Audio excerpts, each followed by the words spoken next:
Hi YouTube.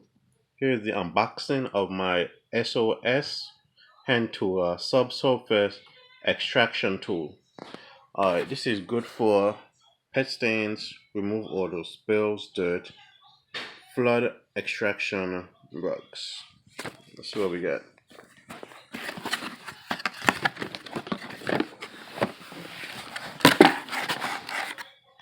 Alright.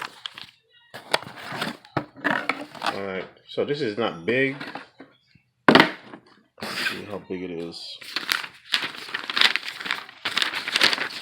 Alright, so the dimensions is here we go. So the dimension for this thing is 5 inches by 8 inches.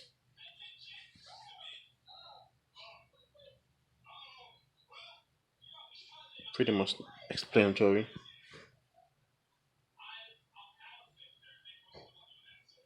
Alright, so this is my new extractor tool, and the connection for my hose fit on the inside of this, so I don't need a rubber gasket.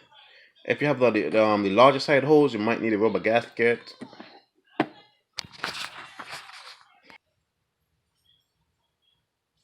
Alright, so this is my hose attachment for my shop vac, rigid of course, and it fit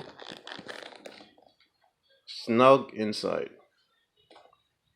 This is a great tool for stains. If you have like stains in one area, this is a great tool. Alright, subscribe to Island Style Detail for more videos like this.